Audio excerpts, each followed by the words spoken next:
महान पुरुषों को जो है कोटि कोटि नमन करते हुए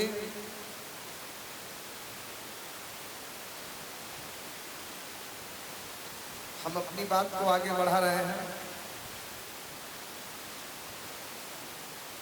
कि किस प्रकार से समस्त महान पुरुषों ने हमारे समाज को एक नई दिशा और एक नई दशा देने का कार्य किया।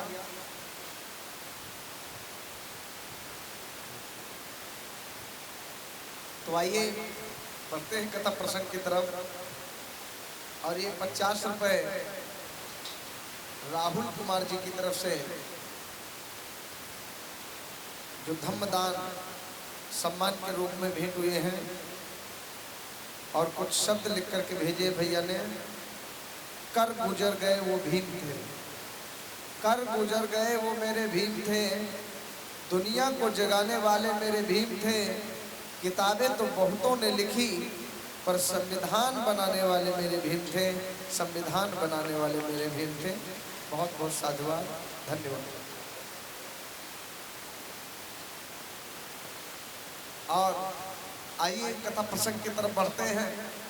उसके पहले हम आप लोगों को यह बता दें कि ये जो महान पुरुषों की चर्चा चल रही है आप सभी के बीच में, आप लोग आज 4 दिनों से लगातार सुन रहे हैं अपने इतिहास के बारे में बिटिया संघमित्रा बौद्ध के मुखारबिंद से कि किस प्रकार से शास्ता भगवान बुद्ध के साथ साथ समस्त महान पुरुषों ने इस बहुजन समाज को जगाने का कार्य किया। जिस प्रकार से हमारे महापुरुषों ने जगाने का कार्य किया अपने समाज को, उन्हीं के मिशन को पूरा करने के लिए हम लोग भी गांव-गांव जाकर के उनकी विचारधारा को पहुंचाने का काम कर रहे हैं। तो इस विचारधारा को आप लोग गौर से सुने और सुनने के साथ साथ समझने की भी जरूरत है, क्योंकि जब तक आप लोग समझेंगे नहीं तो सिर्फ सुनने से कुछ होने वाला नहीं है। करुणा के सागर भगवान बुद्ध ने जो बताया है उनकी बातों को हम अपने जीवन में उतारें और उनके मार्ग पर चलकर अपने जीवन को धन्य बनाएं। आज का प्रसंग जो आप लोग सुनेंगे और झांकी के माध्यम से देखेंगे, जिस प्रसंग का नाम है बौद्ध धर्म का पतन। इस देश और दुनिया से बौद्ध धर्म का पतन कैसे हुआ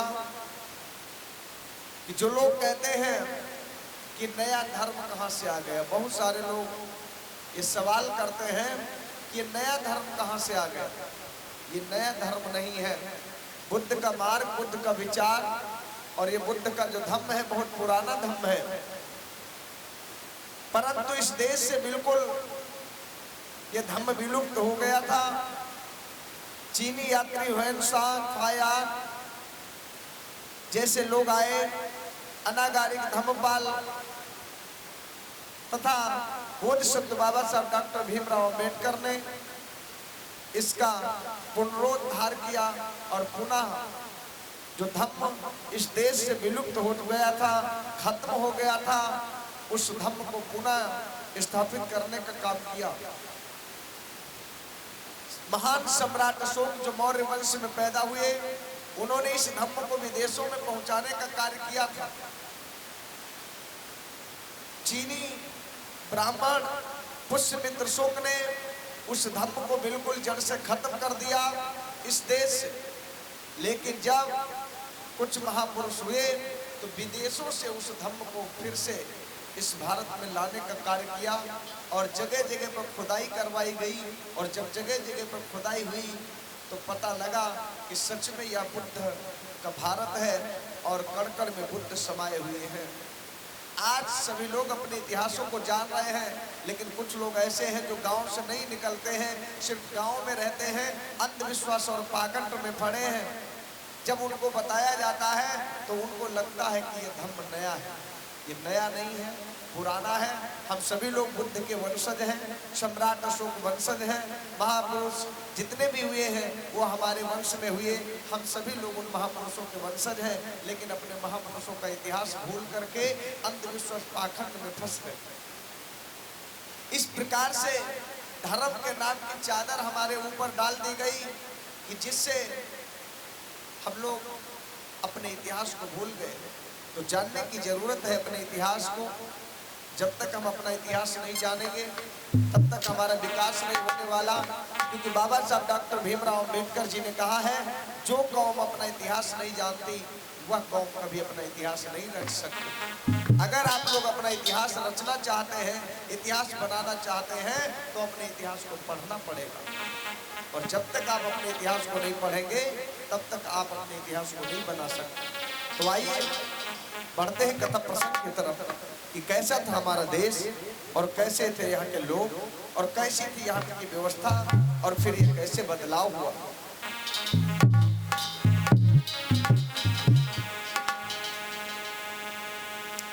कि सन 2000 ईसा पूर्व और हम इसी देश के राजा थे।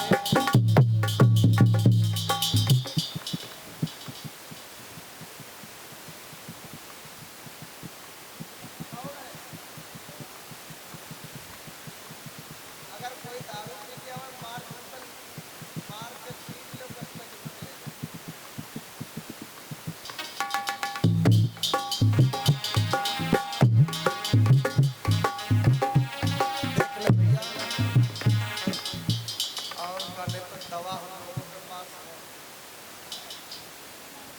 बैठे रहो, कुछ हुआ नहीं। अरे भैया तुम लोग दौड़ कहाँ रहे हो? गए चले गए हो जो आए थे। सुनिए, सन 2000 हम इसी देश के राजा थे।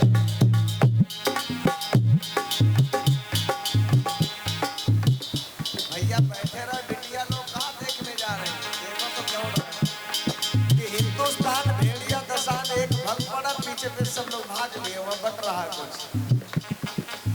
अब देखो जो रोड पे खड़े वो लोग भी दौड़ते चले आ रहे हैं। पंडाल में बैठने को कहा जाए तो नहीं बैठ रहे हैं, मालूम पड़ रहा उधर झगड़ा हो रहा है। बैठ जाओ भैया सब।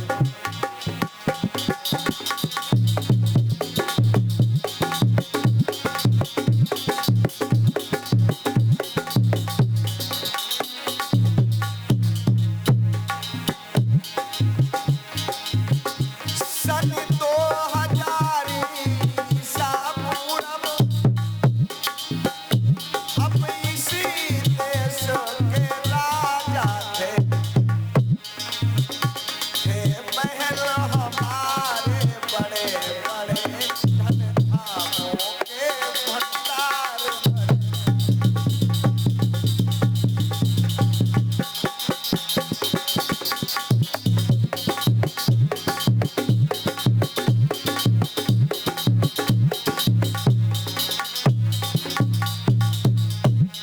आज के लगभग 2500 वर्ष पहले शास्ता बुद्ध का जन्म हुआ, लेकिन 4000 वर्ष पहले इस देश में मूल निवासियों का शासन हुआ करता था।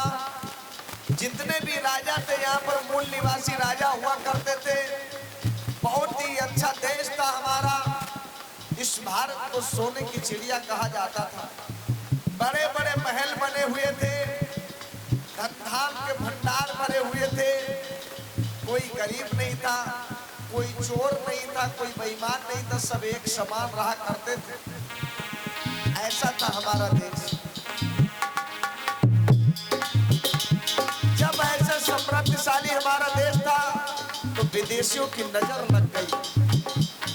कुछ विदेशी लोग आते हैं हमारे देश में और मूल निवासियों को आपस में लड़ाने का काम करते हैं और मूल निवासी राजाओं का छल से और धोखे से वध कर देते हैं। उनके राज्य को हड़प लेते हैं और स्वयं यहाँ के राजा बन जाते हैं। कैसे?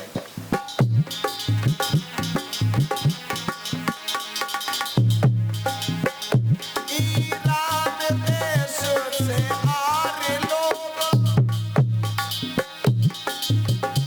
फिर भारत देश में आए थे। धोखे से छल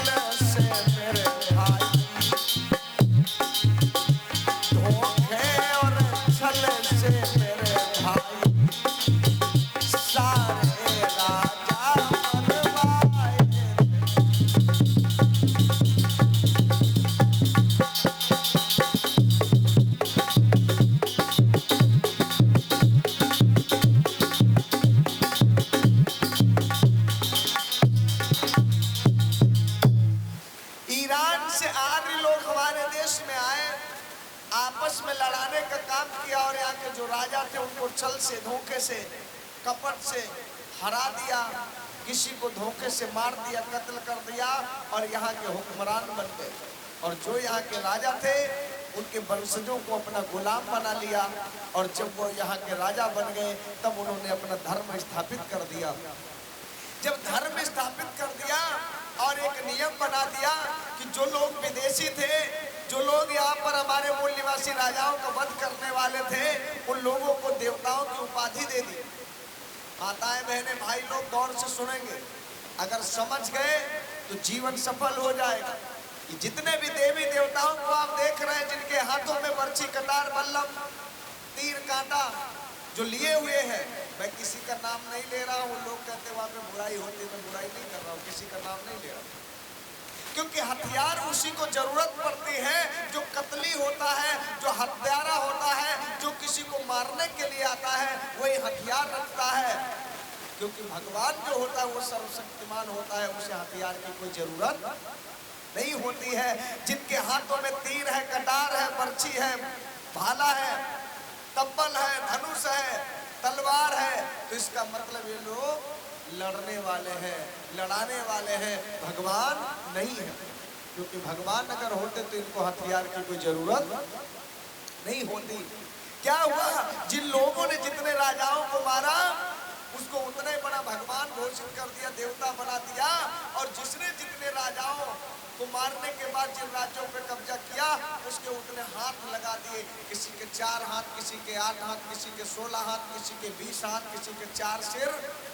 ये होता नहीं क्योंकि 4 सिर वाला बच्चा आज तक कहीं पैदा नहीं हुआ। इन चीजों को समझने की जरूरत है, आप लोग समझे। जब आपस में हम लोग रहते थे और जब अलग अलग हो गए तो उन्होंने धर्म का चादर उड़ा दिया और यहाँ पे ग्रंथ बना दिए, नियम बना दिए। कैसी व्यवस्था बना दी, कैसे नियम बना दिए कि कोई छोटा है, कोई बड़ा है, कोई ऊंचा है, कोई नीचा है, कोई उससे ऊंचा, कोई उससे ऊंचा, कोई उससे ऊंचा। इस व्यवस्था को खत्म करने के लिए आज से 27 वर्ष पहले तथागत बुद्ध का जन्म हुआ। जब उन्होंने देखा कि हमारा समाज जो है अंधविश्वास पाखंड में फंसा हुआ है, तब तथागत बुद्ध ने समाज को सत्य का मार्ग देने का कार्य किया और अंधविश्वास से हमारे समाज को दूर करने का काम किया। और जब यह भारत बुद्धमय हो गया, सभी लोग बुद्ध के विचारों को मानने लगे। महान सम्राट अशोक जैसे राजाओं ने धम्म को स्वीकार कर लिया, विदेशों में धम्म का प्रचार प्रसार करवा दिया और यह देश भारत जो था बौद्धमय बन गया। फिर आर्य लोगों ने जो नियम बनाए थे वह फिर खत्म हो गए। जब ऐसा हुआ, सम्राट अशोक के बाद में उनकी 9 पीढ़ी और राज्य करती है, जो मौर्य समाज में पैदा हुए, जो मौर्य समाज के लोग हैं। गौर से सुने कि कैसा उनका इतिहास। जो भगवान बुद्ध हैं वो भी मौर्य वंश में ही पैदा हुए। मौर्य वंश जो था, चंद्रगुप्त मौर्य के पहले शाक्य वंश कहा जाता था। शाक्य वंश, क्योंकि मौर्य वंश के संस्थापक का नाम है चंद्रगुप्त मौर्य। मौर्य वंश की स्थापना की चंद्रगुप्त मौर्य ने, और जब मौर्य वंश की स्थापना की चंद्रगुप्त मौर्य ने, तो इससे ये साबित होता है कि चंद्रगुप्त मौर्य के पहले कोई मौर्य यहाँ नहीं थे। क्योंकि इन्हीं मौर्य बिरादरी के लोगों को शाक्य कहा जाता था। उसी शाक्य वंश में ही शास्त्रा भगवान बुद्ध सिद्धार्थ के रूप में पैदा हुए। शुद्धोधन शाक्य जो कपिल वस्तु के राज्य में राज्य करते थे। और शाक्य क्यों कहा जाता था कि उधर शाक वन थे, सागौन के वन थे। आज भी आप जब नेपाल के तराई में जाएंगे, जितना उत्तर बढ़ेंगे उधर सागौन के ज्यादा बाग होते। शाक्य वन में रहने वाले लोग शाक्य वंशी कहे जाते थे। उन्हीं शाक्य वंश में शास्त्रा भगवान बुद्ध का जन्म हुआ, जिनका नाम था सिद्धार्थ गौतम। गौतम गोत्र के कारण उन्हें सिद्धार्थ गौतम कहा जाता था। लेकिन मौर्य वंशियों को, शाक्य वंशियों को ऐसे बहका दिया गया कि वो सिद्धार्थ गौतम, गौतम का मतलब होता है चमार। अरे भगवान बुद्ध तो चमार थे, ये मौर्य लोग काहे मानते हैं? इस चीज को समझने की जरूरत है। इतने बड़े भगवान का जन्म आपके घर में हुआ, आपके वंश में हुआ, आपके परिवार में हुआ, लेकिन आप दूसरे भगवानों की पूजा कर रहे हैं, अपने बाप को, अपने पूर्वज को भूले बैठे हैं। इस चीज को समझने की जरूरत है। जिस दिन आप अपने भगवान को समझ गए, क्योंकि राम केवल भारत में है, कृष्ण केवल भारत में है, विष्णु केवल भारत में है, गणेश केवल भारत में है, लेकिन बुद्ध को विश्व के लोग मानते हैं। जब आपके प्रधानमंत्री नरेंद्र मोदी जी चीन जाते हैं, जापान जाते हैं, म्यांमार जाते हैं, अमेरिका जाते हैं, तिब्बत जाते हैं, तो वहां पर जब उनसे पूछा जाता है और मोदी जी जब अपना परिचय देते हैं तो वह यह नहीं कहते हैं कि मैं राम की धरती से आया हूँ, कृष्ण की धरती से आया हूँ। मोदी जी विदेशों में क्या कहते हैं, मैं बुद्ध और अशोक की धरती से आया हूँ, क्योंकि ये धरती बुद्ध और अशोक की है। विदेशों में इस भारत की पहचान बुद्ध से है और आप बुद्ध के वंश में पैदा हुए हैं तो गर्व होना चाहिए। प्रधानमंत्री जी भी कहते हैं कि ये बुद्ध की धरती है, लेकिन जो बुद्ध के खानदानी लोग हैं वही बुद्ध को नहीं जानते हैं। ये विडंबना है, समझने की जरूरत है। तो कैसे जब चंद्रगुप्त मौर्य ने मौर्य वंश की स्थापना की, चंद्रगुप्त मौर्य के पुत्र का नाम था बिंदुसार मौर्य, बिंदुसार मौर्य के पुत्र का नाम था सम्राट अशोक मौर्य, सम्राट अशोक पुत्र के जो पुत्र थे उनका नाम था कुणाल, कुणाल के पुत्र थे संप्रति, संप्रति के मौर्य, संप्रति मौर्य के पुत्र थे जो है सालीसुख मौर्य, सालीसुख मौर्य के पुत्र थे जो देववर्मन मौर्य, देववर्मन मौर्य के पुत्र थे सत्यधनवा मौर्य, सत्यधनवा मौर्य के पुत्र थे दशरथ मौर्य, और दशरथ मौर्य के पुत्र हुए बृहद्रथ मौर्य, जो मौर्य वंश के 10वें सम्राट हुए। कौन? बृहद्रथ मौर्य। इन्हीं बृहद्रथ मौर्य का पतन करने के बाद में इन 10 राजाओं का पुतला फूंक दिया गया, जिन्हें रावण घोषित कर दिया गया, और 10वें सम्राट को मारने वाले को राम घोषित कर दिया गया। दशहरा के चक्कर में दशहरा बना दिया गया। यही कथा आज आप लोग झांकी के माध्यम से देखेंगे कि कौन था राम, कौन था रावण और कैसा था मौर्य वंश।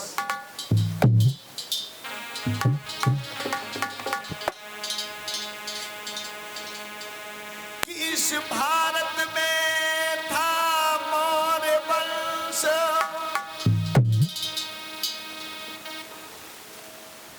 कि जो बूढ़ कदम बढ़ाते थे,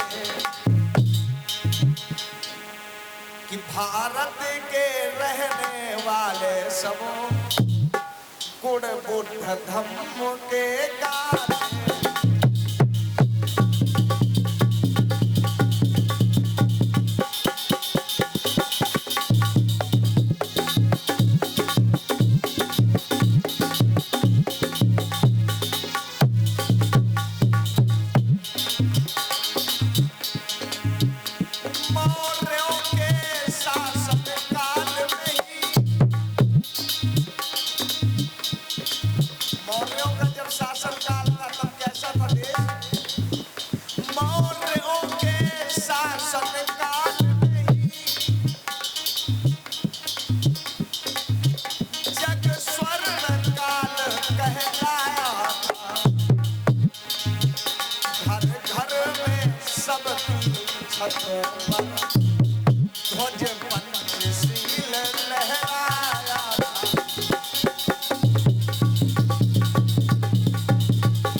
बिंदुसार मौर्य हुए। बिंदुसार मौर्य के पुत्र जब सम्राट अशोक हुए, जिन्होंने कलिंग राज्य पर विजय प्राप्त की, बुद्ध के धर्म को स्वीकार कर लिया और पूरे देश को बौद्ध में बना दिया।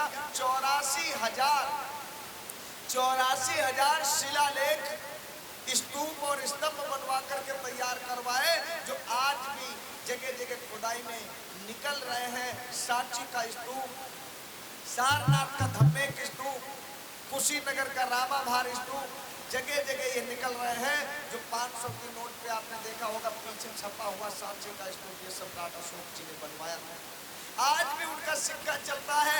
इस देश में बुद्ध के निशान आज भी जीवित है कि जो राष्ट्रीय ध्वज तिरंगा है, ये तिरंगे में जो चक्र है यह भी धम्म चक्र है बुद्ध। जो राष्ट्रीय ध्वज तिरंगा है उस तिरंगे के बीच में छपा है क्या? धम्म चक्र। और उस धम्म चक्र को हर कोई सलूट करता है, क्योंकि तिरंगा झंडा तो कांग्रेस पार्टी का भी तो है कि नहीं है? कांग्रेस पार्टी का झंडा कौन सा है? तिरंगा। और राष्ट्रीय ध्वज कौन है? वो भी तिरंगा। पहचान कितनी है? उस झंडे में पंजा छपा है और इस झंडे में चक्र छपा है। आज भी जब राष्ट्रीय प्रमाण पत्र को अंकित किया जाता है तो महान सम्राट अशोक की मोहर लगाई जाती है। जब तक महान सम्राट अशोक की मोहर नहीं लगेगी तब तक कोई भी सरकारी सर्टिफिकेट प्रमाणित नहीं माना जाएगा। सम्राट अशोक की लाट जो है ये भारत का राष्ट्रीय चिन्ह है। देश में सिक्का चलता है, देश में जो मुद्रा चलती है उस पर भी सम्राट अशोक की मोहर है। अगर सम्राट अशोक की मोहर ना हो तो सिक्का भी चलने वाला नहीं है। जब बैनामा करवाते हैं, खेती का स्टाम्प पेपर लगता है, बैनामा प्रमाण पत्र लगता है, उस पर भी सम्राट अशोक की लाट होती है। अगर वो ना हो तो वो मान्यता नहीं होगी। इसका मतलब इस देश दुनिया में आज भी आपके बाप दादाओं का सिक्का चलता है, लेकिन फिर भी आप दुनियादारी के चक्कर में पड़ करके गोबर की पूजा कर रहे हैं। लोग कहते हैं कि ये दुनिया लक्ष्मी से चलती है। लक्ष्मी समझते हैं आप लोग? लक्ष्मी मतलब पैसा। दुनिया काहे से चलती है? लक्ष्मी से चलती है। लोग कहते हैं कि दुनिया लक्ष्मी से चलती है, लेकिन मैं डंके की चोट के साथ में कहता हूँ आप लोग विचार करें, जिस लक्ष्मी से दुनिया चलती है वह लक्ष्मी भी आपके बाप दादा की मोहर से चलती है। अगर मोहर न लगी हो तो पैसा भी नहीं चलेगा। तो बड़ा कौन, लक्ष्मी बड़ी कि आपके बाप दादा बड़े? आपके बाप दादाओं में वो दम थी कि आपके बाप दादाओं ने लक्ष्मी की मोहर लगा दी। समझदार के लिए इशारा काफी है, ना समझे तो कुछ नहीं। तो समझने की जरूरत है। आप लोग समझे, जो राष्ट्रीय गीत आज गाया जाता है 26 जनवरी 15 अगस्त में कि जो डाल डाल पे सोने की चिड़िया करती है बसेरा, वो भारत देश है मेरा, है नहीं था। कब? जब यहाँ पर सम्राट अशोक जैसे राजा राज्य करते थे, अपनी प्रजा को पुत्र के समान मानते थे। उसमें एक लाइन आती है कि जहां आसमान से बातें करते मंदिर और शिवालय, जहां किसी नगर और किसी द्वार पर कोई न ताला डाले, जहां प्रेम की बंसी सदा बजाता आता शाम सवेरा, वो भारत देश था मेरा। वहां पर ताला पड़े होते तब भी चोरी हो जाती है, लेकिन वहां जहाँ किसी नगर और किसी द्वार पर कोई न ताला डाले, कोई ताला नहीं पड़ता था। इन चीजों को समझने की जरूरत है, लेकिन हम लोग क्या कर रहे हैं? आज भी उसी को मान रहे हैं। इसी बीच में ये जो है ननसोहा कमेटी की तरफ से ये धम्मदान प्रदान हुआ है। माननीय कन्हैया लाल मौर्य जी ननसोहा से 100 रुपए और 50 रुपए नीरज कुमार गौतम जी, 50 रुपए श्री राम गौतम जी, 50 रुपए अवनेंद्र कुमार गौतम जी, 20 रुपए उत्कर्ष कुमार गौतम जी, 20 रुपए अंकित कुमार गौतम जी और 40 रुपए रमाकांत गौतम जी, 40 रुपए शिवम कुमार भारती जी और 50 रुपए अमित कुमार मौर्य जी की तरफ से ये धम्मदान प्रदान हुआ है। बहुत बहुत साधुवाद, धन्यवाद। जोरदार ताली बजा दे भैया सभी लोगों के लिए।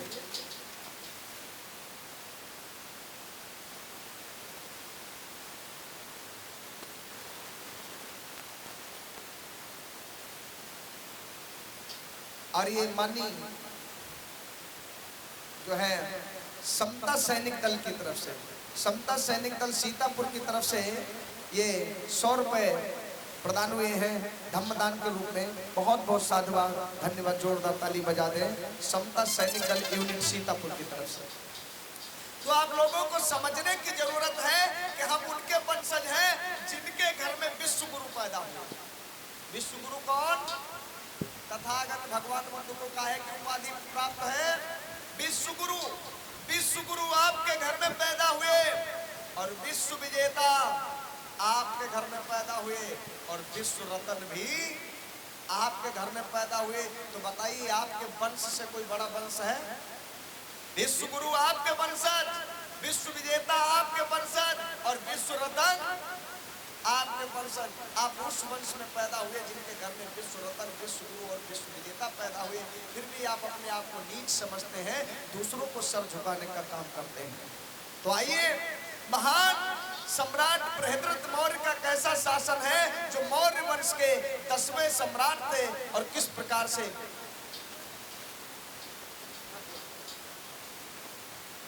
और ये कुछ कमेटी में सहयोग आया है। ये माननीय सुंदरलाल मौर्य जी पुरैना से 50 रुपए छोटे लाल मौर्य जी और 200 रुपए बाबूराम विश्वेश्वर दयालपुर से और 50 रुपए विमल पुरैना से, 50 रुपए महावीर सलेमपुर से, 50 रुपए अरविंद राजवंशी पुरैना से, 151 रुपए अभिषेक कुमार भारती खैराबाद से, 100 रुपए अमरीश कुमार पंचमपुरवा सीतापुर से, 100 रुपए सुनील कुमार भारती लखनऊ से और 100 रुपए विनीत सनाप हीरालाल सलेमपुर से। और कुछ शब्द लिखे हैं कि भीम से ही जिंदगी है, भीम से पहचान है, भीम से ही जिंदगी है, भीम से पहचान है, खून का हर एक कतरा भीम जी के नाम है, खून का हर एक कतरा भीम जी के नाम है। बहुत बहुत धन्यवाद साथियों। तो आइए कथा प्रसंग की तरफ बढ़ेंगे कि जब मौर्य वंश के 10वें सम्राट बृहद्रथ मौर्य जब शासन करने लगे और राज सिंहासन पे बैठे हैं, कैसा है उनका शासन और कैसे राज्य करते हैं।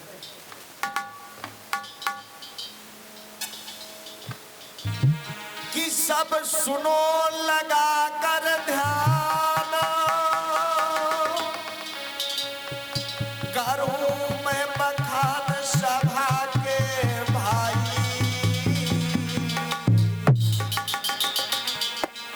और बौद्ध धर्म के पतन की गाथा रहे आज।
शासन काल में भी एक ऐसे व्यक्ति का आगमन होता है, झांकी के माध्यम से देखेंगे। एक कुर्सी डालते हैं आप,